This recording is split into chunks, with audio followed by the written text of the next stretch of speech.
Madame, Monsieur, bonsoir. Bienvenue sur Gabon News. Dans l'actualité de ce soir, la corruption est aujourd'hui la préoccupation majeure de l'ONG. On ne m'achète pas. Un ancien magistrat met ses connaissances et son expertise en la matière pour donner le bon tempo aux élèves de la magistrature. Objectif, avoir un meilleur corps pour une justice fiable au Gabon. Également, cette coopération entre le Gabon et la Malaisie qui, par le biais de son ministre aux Affaires étrangères, compte apporter son expertise dans différents secteurs de l'économie gabonaise, mais surtout préserver cette amitié entre les deux pays, nous le verrons. Apporter son expérience dans divers domaines pour contribuer à l'économie gabonaise, c'est ce qui ressort de l'entretien accordé hier par Dieudonné Nzengue, ministre délégué aux Affaires étrangères du Gabon, à son homologue malaisien Hamza Bin Zainouda, Kenyongori et Justin Bitege. Le ministre délégué des Affaires étrangères de la Malaisie a été reçu par son homologue gabonais hier en début de soirée. Au menu des échanges, la coopération bilatérale et la nouvelle vision économique des deux États. Je voudrais remercier le gouvernement du Gabon. Ma visite a pour objectif de montrer que la Malaisie et le Gabon ont des bonnes relations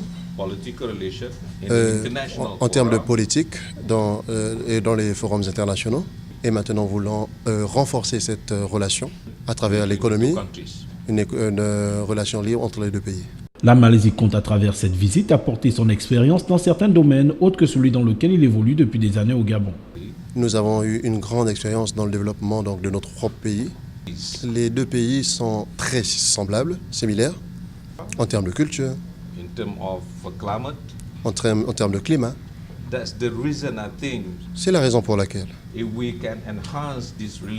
nous pouvons améliorer cette relation. Et nous pouvons saisir cette opportunité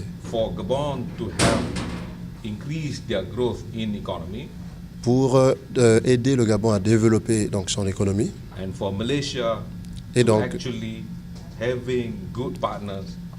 que la Malaisie jouisse d'un bon partenariat avec le Gabon. Satisfait de cette rencontre, le ministre malaisien a marqué l'intérêt que son pays porte au Gabon. Un partenariat gagnant-gagnant est envisagé. Le Gabon veut inscrire son nom en lettres d'or dans l'économie numérique à travers le lancement du système 3G, un système qui permettrait de se connecter à partir de son mobile en tout temps, en tout lieu et surtout en toute fluidité. Les compagnies de téléphonie mobile seront les premières à expérimenter ce produit. Kenyongori, Justin Bitege. S'arrimer aux nouvelles technologies et participer à la révolution mondiale en la matière, le Gabon fera bientôt son entrée dans le système 3G, un système né pour faciliter et fluidifier la connexion Internet depuis notre mobile. Consiste tout simplement à accéder à Internet en utilisant votre téléphone 3G et cela en très grande vitesse et en toute mobilité. Un outil avantageux dans un monde concurrentiel pour surfer en tout temps, en tout lieu et surtout en toute fluidité. C'est de donner l'accès à Internet à tous les usagers, à tous ceux qui veulent bien sûr être connectés sur la toile à travers le monde. Et cela, je le répète encore une fois de plus, en toute mobilité et aussi à une vitesse grand V. Le Gabon lance son système 3G et bientôt 4G à travers la téléphonie mobile pour confirmer son entrée dans l'ère de l'économie numérique. Signature d'accord de siège entre le Comité international de la Croix-Rouge et le gouvernement gabonais. Un accord signé hier en début de soirée entre les deux parties. Thomas Merkelbach, chef de la délégation du CICR, zone Afrique centrale, et Dieudonné Nzengue, ministre délégué aux Affaires étrangères. Nous retrouvons Kenyongori et Justin Bitege. Loin d'être une simple formalité, le Gabon et le Comité international de la Croix-Rouge ont signé hier en début de soirée un accord de siège portant établissement du Comité international de la Croix-Rouge dans la capitale gabonaise. Vous allez signer dans quelques instants avec le chef de délégation régionale pour l'Afrique centrale, M. Merkelbach, l'accord de siège portant établissement du Comité international de la Croix-Rouge, CICR, à Libreville.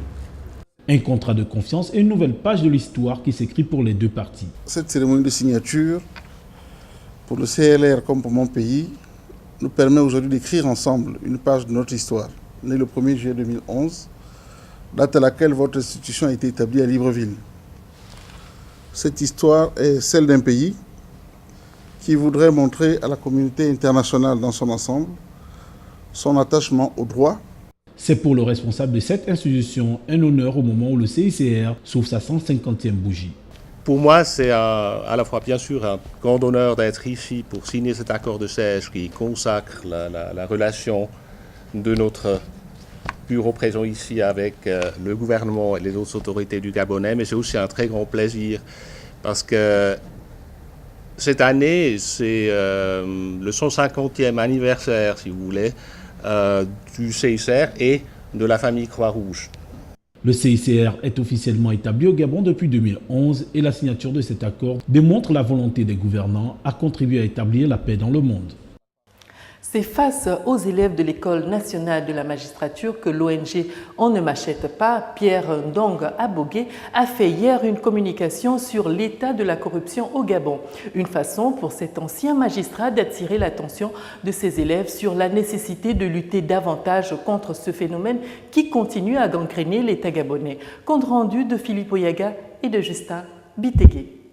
C'est parce que la magistrature est une terre fertile pour la corruption que le conférencier a pris son bâton de pèlerin afin d'interpeller la vigilance des futurs magistrats sur les effets néfastes de la corruption sur l'économie du pays. La justice humaine, après celle de Dieu, a un rôle à jouer dans la société.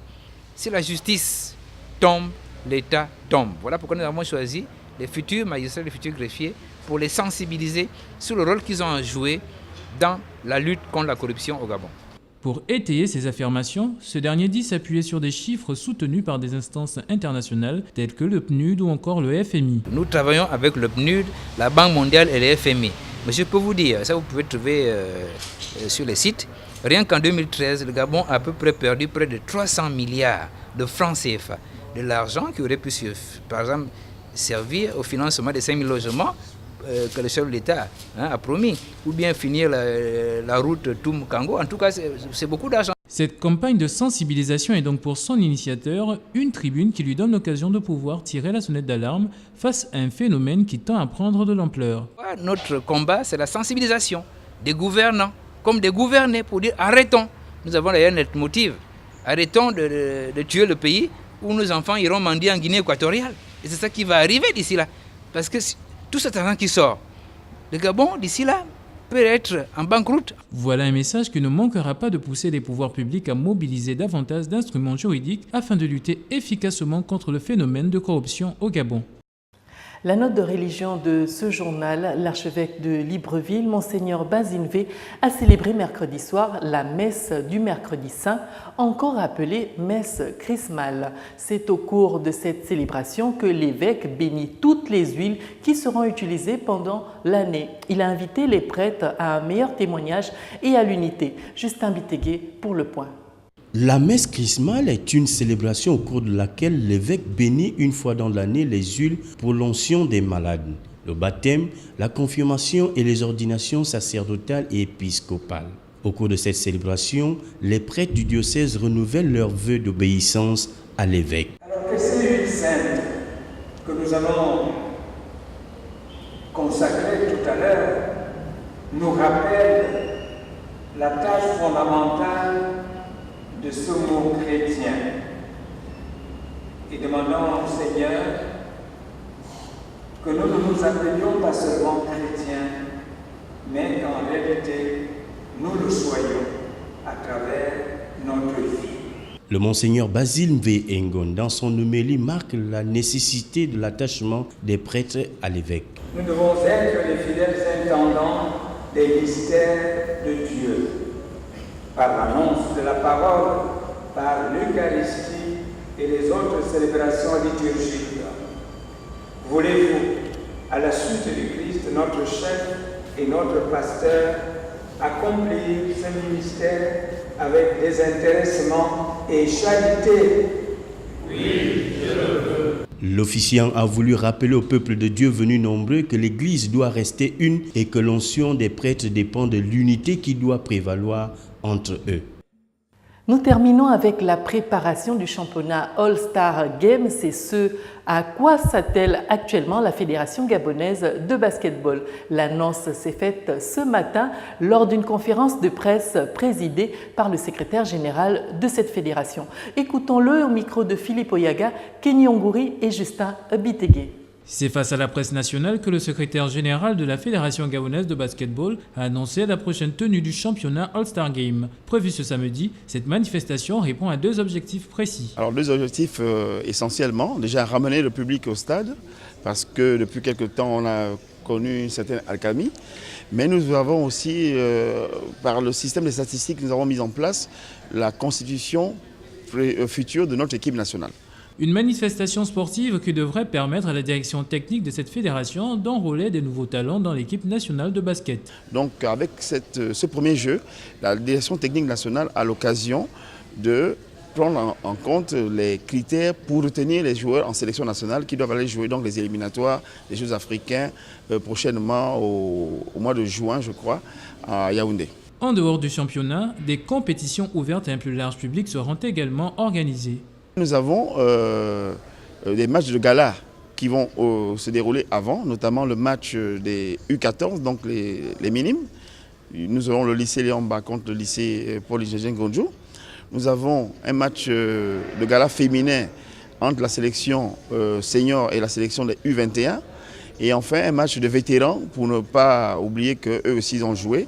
Nous avons fait l'honneur de les inviter et ils vont jouer donc pour prouver aux jeunes qu'il y a encore des beaux restes dans le basketball gabonais. Vivement que la fête soit belle et que le basketball gabonais retrouve ses lettres de noblesse. Voilà, nous vous avons livré là l'essentiel de l'actualité de ce jour. Merci à vous de l'avoir suivi. L'information continue tout de même sur nos www.gabonnews.com. Au revoir et à demain.